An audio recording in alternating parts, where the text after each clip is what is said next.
Phone tapping కేసులో రాధాకిషన్ రావును పోలీసులు కస్టడీలోకి తీసుకున్నారు. నాంపల్లి కోర్టు ఆయనకు 7 రోజుల పాటు కస్టడీకి అనుమతినివ్వడంతో పోలీసులు రాధాకిషన్ రావును అదుపులోకి తీసుకున్నారు. కస్టడీ విచారణకు ముందు ఆసుపత్రిలో వైద్య పరీక్షలు చేయించారు. రాధాకిషన్ రావుపై ఇప్పటికే అనేక ఫిర్యాదులు అందాయి. ఫోన్ ట్యాపింగ్లో కీలకంగా వ్యవహరించినట్టుగా కూడా గుర్తించారు. కస్టడీలో రాధాకిషన్ నుంచి కీలక అంశాలపై వివరాలు రాబట్టనున్నారు పోలీసులు. రాధాకిషన్తో కలిపి పలువురిని విచారించే అవకాశం కనిపిస్తోంది. ఇదే అంశానికి సంబంధించి మరిన్ని అప్డేట్స్ మా కరెస్పాండెంట్ వాసుని అడిగి తెలుసుకుందాం. వాసు, చెప్పండి, పలువురితో పాటుగా కలిపి విచారించే అవకాశం ఉన్నట్టుగా మనం చూస్తున్నాం. అలాగే వీడియో రికార్డింగ్ కూడా చేస్తారని కూడా తెలుస్తోంది. A4గా ఉన్నది రాధాకిషన్ రావు దగ్గర నుంచి ఎలాంటి ఇన్ఫర్మేషన్ వచ్చే అవకాశం ఉంది? ఏంటి మీ దగ్గర ఇన్పుట్స్? మొదలుగా రాధాకిషన్ రావును 7 రోజుల కస్టడీకి అనుమతించిన నాంపల్లి కోర్టు ఆదేశాలు జారీ చేసిన నేపథ్యంలో కొద్దిసేపు క్రితమే చంద్రగూడ జైలు నుంచి రాధాకిషన్ రావును మంజరం PS తీసుకొచ్చారు. 7 రోజుల పాటు విచారణ ఉన్నాం. ప్రధానంగా ఫోన్ ట్యాపింగ్ కేసులో చాలా కీలకంగా రాధాకిషన్ రావు వ్యవహరించడానికి ఇప్పటికే కీలక ఆధారాలు సేకరించారు. మొత్తం వ్యక్తిగా రిటైర్మెంట్ అయిన తర్వాత కూడా DCPగా స్పెషల్ టాస్క్ ఫోర్స్ లో పనిచేస్తూ రిటైర్మెంట్ అయినా కూడా OSPగా పనిచేసిన నేపథ్యానికి సంబంధించి మొత్తం 4 అడిషనల్ ఎస్పీలకు సంబంధించినటువంటి వ్యవహారంలో రాధాకిషన్ రావు చాలా కీలకంగా ఉన్నారు. 4 హైదరాబాద్ లో 4 విభాగాలుగా పంచుతారు. ప్రైవేట్ ఫోన్లతో పాటు ప్రతిపక్ష నేతల ఫోన్లతో పాటు పలువురు వ్యాపార ఫోన్లు ట్యాప్ చేశారు. ఆ తర్వాత బెదిరింపులో పాల్పడ్డారు. అనేక మందిని వేధింపులకు గురి చేశారన్న అంశానికి సంబంధించి కూడా పూర్తిలో అనేక ఫిర్యాదులు ఉంటా ఉంది. ఇప్పటికే రాధాకిషన్ రావు పైన ఇప్పుడు ఎమ్మెల్యేల కొనుగోలు కేసు మెజారిటీ నిందితుడు కూడా దీనికి ఫిర్యాదు చేశారు. మరోపక్క మరికొన్ని కేసులు కూడా రాధాకిషన్ రావు పైన ఆరోపణలు వినిపిస్తా ఉన్నాయి. దీని నేపథ్యంలో కూడా ఈ మిషనరీ ఎక్కడ కొనుగోలు చేశారు, ఎవరు కీలక సూత్రధారి, ఐజీ ప్రభాకర్ రావు పాత్ర ఏంటి అన్న అంశానికి సంబంధించి కూడా రాధాకిషన్ రావుని అన్ని కోణాల్లో కూడా చర్చించబోతున్నారు. ప్రధానంగా ఆయన రిమాండ్ రిపోర్ట్ మనం చూసాం. బై ఎలక్షన్లతో పాటు ఎమ్మెల్యే ఎలక్షన్ల నేపథ్యంలో కూడా ప్రతిపక్ష నేతల ఫోన్లు ట్యాప్ చేసిన డబ్బులు పెద్ద ఎత్తున సీజ్ చేసే అంశానికి సంబంధించినటువంటి వ్యవహారంలో కూడా ఇప్పటికే రఘునందన్ రావుతో పాటు రాజగోపాల్ రెడ్డి ఎమ్మెల్యేతో పాటు మరికొంతమంది నేతల డబ్బులు సీజింగ్ సంబంధించిన వ్యవహారంలో కూడా రాధాకిషన్ రావు చాలా కీలకంగా వ్యవహరించాడు.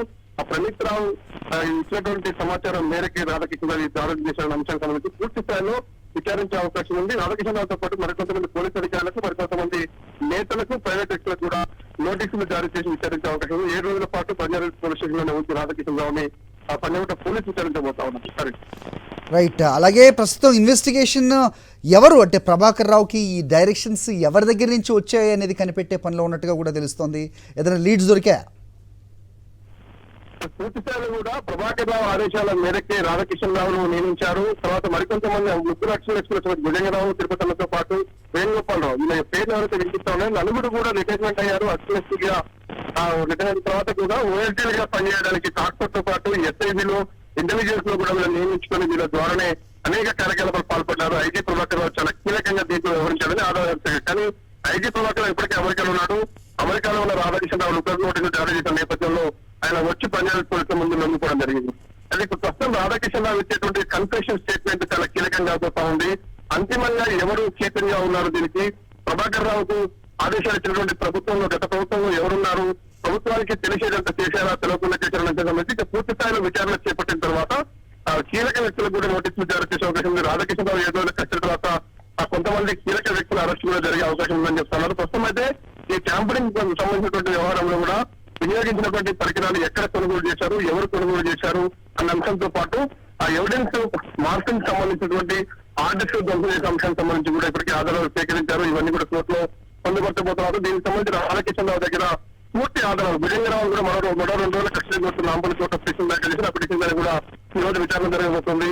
మొత్తానికి అయితే ఈ కేసులో ఎవరిని వదిలే ప్రసక్తి లేదన్నట్టు కూడా ఇన్స్పెక్టర్ స్థాయి నుంచి కూడా ఐజీ స్థాయి వరకు కూడా ప్రస్తుతం విచారణ సాగుతా ఉంది. ఈ కేసులో ప్రభాకర్ రావు కూడా త్వరలోనే అమెరికా నుంచి హైదరాబాద్ రప్పించే ప్రయత్నాలు సాగిస్తున్నారు. ప్రస్తుతం రాధాకిషన్ రావు వచ్చేటువంటి కన్ఫరెన్స్ స్టేట్మెంట్ ఈ కేసులో చాలా కీలకంగా అవుతా ఉంది. అయితే థర్డ్ ఫేజ్ లో ఇన్వెస్టిగేషన్ అంటే ఎక్స్టార్షన్ అవ్వచ్చు, అలాగే హవాలా అవ్వచ్చు, ఈ రకంగా మనీ ఏ విధంగా అయితే అట్నుంచి ఇటు మారిందో దానిపై కూడా దృష్టి సారిస్తారని తెలుస్తోంది. సుదర్శన్ వాంగ్మూలం కీలకంగా ఉన్నట్టు కనిపిస్తోంది. అతను ఫ్లాట్ లాక్కున్నది వాస్తవేనా? క్లుప్తంగా చెప్పండి సమయం. పూర్తి హవాలాతో పూర్తిగా కూడా ఈ కేసుకు సంబంధించినటువంటి వ్యవహారంలో కూడా పోలీసు వాహనాల్లోనే ఎన్నికల నేపథ్యంలో డబ్బులు రవాణా చేశారు. దీంట్లో ఈడీ కూడా విచారణ చేయబోతున్నది తెలుస్తా ఉంది. పెద్ద ఎత్తున డబ్బులు చేతులు మారాయి. సినిమా ఇండస్ట్రీ పెద్దలు కూడా బ్లాక్ మెయిల్ చేశారు. ఫోన్ ట్యాపింగ్ వ్యవహారాలు కొంతమంది నేతలు, బిజినెస్ వ్యవహారాలు, వ్యాపారానికి సంబంధించిన వ్యక్తుల దగ్గర నుంచి కూడా పెద్ద ఎత్తున డబ్బులు తీసుకున్నారన్న అంశానికి సంబంధించి పూర్తిగా కూడా రాధాకిషన్ రావు ఇచ్చినటువంటి స్టేట్మెంట్ చాలా ఈ కేసులో కీలకం కాబోతుంది. దీనికి సంబంధించి రాధాకిషన్ రావు ఏం చెప్పబోతున్నారు, ఎవరెవరిని అరెస్ట్ చేశారు, ప్రభుత్వాలు ఇచ్చినటువంటి స్టేట్మెంట్ ఆధారంగా ఎక్కువ వరకు అరెస్ట్ జరిగాయి. కానీ రాధాకిషన్ రావు చాలా కీలకంగా హైదరాబాద్ టాస్క్ ఫోర్స్ డీజీపీగా పనిచేసిన నేపథ్యంలో ఆయన ఎవరి దగ్గర ఎంత వసూలు చేశారు, ఎవరు ఫోన్లు ట్యాప్ చేశారనే అంశానికి సంబంధించి కూడా ఈ హవాలా వ్యవహారానికి సంబంధించి పూర్తి స్థాయిలో కూడా సమాచారం చేపడతారు. ఆ తర్వాత మళ్ళీ మరికొన్ని కీలక అయితే దాదాపు సమాచారం ఉంది సార్.